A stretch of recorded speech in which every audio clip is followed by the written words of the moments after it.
Hey guys, welcome to video 10 in our How to Start Organizing Your Life series. In today's video, we are going to be talking about why you need a brainstorming notebook. And I know we have been talking about the planner for the past 10 days and why you need to start planning within your life, but we're going to switch it up and talk about a brainstorming notebook and why you need one. But first, let me share with you my brainstorming notebook. This is the Leuchtturm 1917 notebook. I have used so many iterations of this particular book. Here are a couple of the ones that I have had in the past. I love this notebook and I keep repurchasing it, whether I have decided to purchase it in the color or all black. Usually I will go for the all black just because I love the look of it against my planner, but I love this notebook. This is the notebook that I will use in order to capture all of my ideas and brainstorm my entire life. And in this video, I wanted to share with you the different reasons why you need one and how I currently use mine. So your brainstorming notebook is like a safe, judgment-free space for all of the ideas that are floating in your head. This is really the space where you can keep all of your ideas before they actually get organized and before they are added within your planner. I mainly use mine to script different video ideas. I will also write down different classes that I am currently taking, so things that I am learning,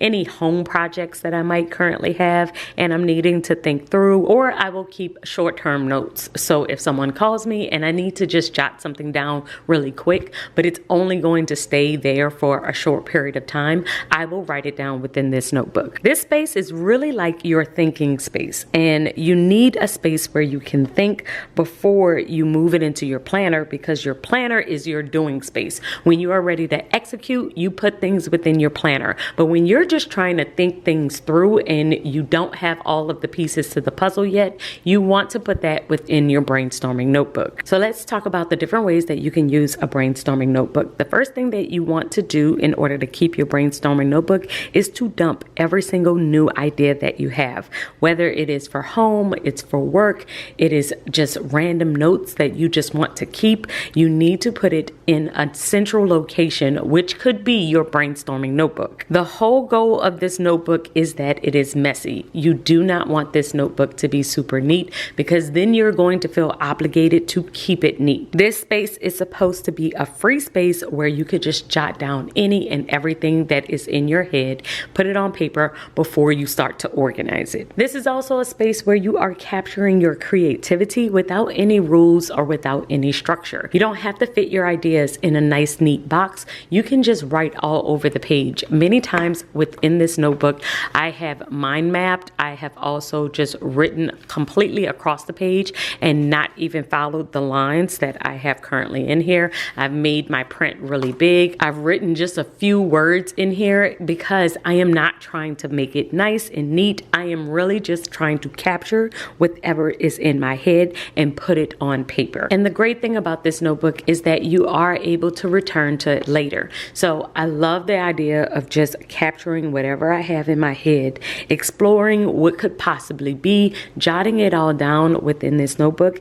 and then coming back to it later on after I have some time to fully process and think through how I'm actually going to execute this particular idea. It gives me space to clarify all of my ideas before I try to execute them and before I move them over into my planner where I want them a little bit more organized. So with my brainstorming notebook, I go through about 3 of these every single year. So this one is from a previous year, but the one that I am currently using, I started this one in August of this year and we are almost done. We have a lot of the pages written in. We have a little bit more to go. So I probably will be finished with this notebook by the end of December or early January. And so what I will do is add the ending date within this notebook as well. So I added my start date here and then I will add the ending date as well. That helps me in case I am ever looking for a particular note and I know when I wrote wrote something down. I might not have the exact date, but I have an idea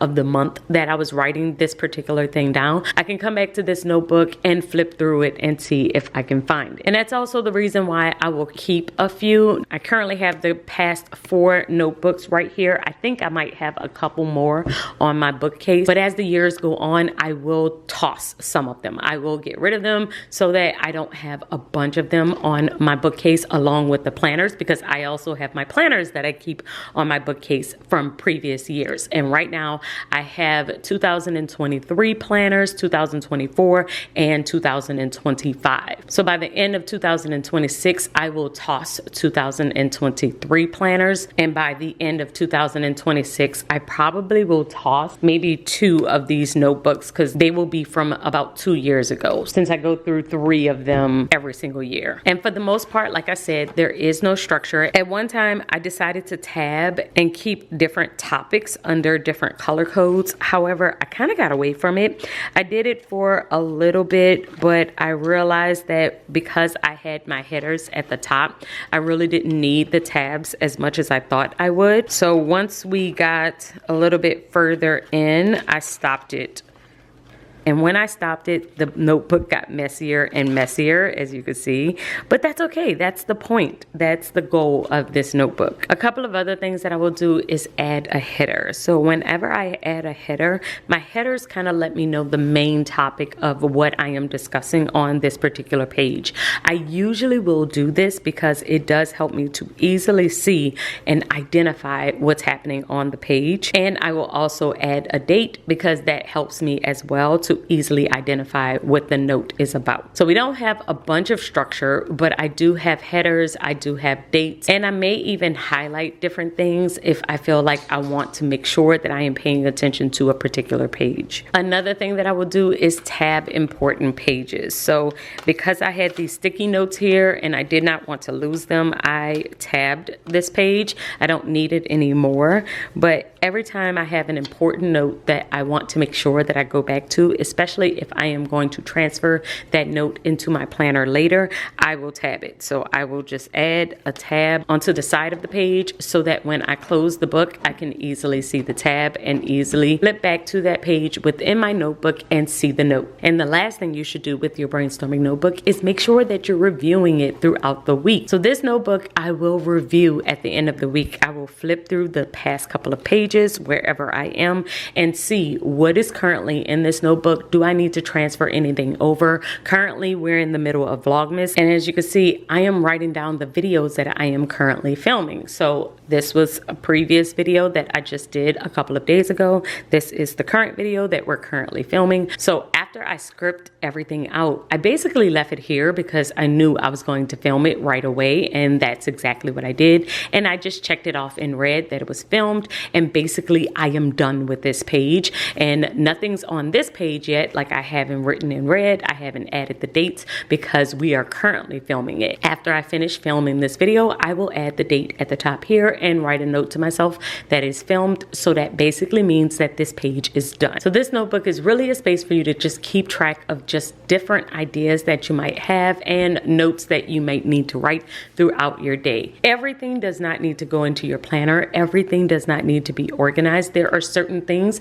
that are just for the moment. I only need it for a short period of time. It's important enough for me to write it down, but it's not important enough for it to go into my planner. And you need a space where you can just be messy and just jot down any and everything. You could even see these notes that I have for this particular video. I kind of wrote all over the page, and even though I am talking to you, I just jotted down different things that I know I wanted to say, but there's no real structure here. I'm kind of flowing just off of the outline that I have added here. And that's the goal. I don't have to have word for word exactly what I'm going to say, but having the outline helps me to execute this a little bit better. And your brainstorming notebook can do that for you. Now, I know I've gotten this question before. Why don't you keep a brainstorming brainstorming notebook within your planner. You always talk about the meetings section or the notes section of your planner. Why not just keep it there? And you can keep it there, but I do find it much better for me if I have it as a separate notebook, something that is smaller. I truly enjoy having a letter size planner, but carrying a letter size planner everywhere I go and being able to pull it out easily is not always feasible. Sometimes I am in a coffee shop or I am somewhere where I just can't pull out my planner. It's entirely too big, but I can pull out this notebook. I can just have something on a sticky note and I can flip through the pages of this pretty easily. And so that's why I keep both. Now, if you can keep it all within your planner, you can definitely do that. I have done that in the past and it has worked for me for a period of time. However, I usually will run into a season of my life where I need it to be a notebook. I need it to be something smaller. I need to be a little bit more messy. And then I will just transfer the things I need into my planner. But either way, you want to do whatever works best for you. And as long as you have a brainstorming notebook, I feel like however you decide to set it up, it's definitely going to help you to organize your life. So guys, let me know in the comments below if you have a brainstorming notebook, if it has worked for you. Please share your thoughts and I will see you in tomorrow's video. Until then, keep organizing your life so that you can achieve your dreams. Bye guys.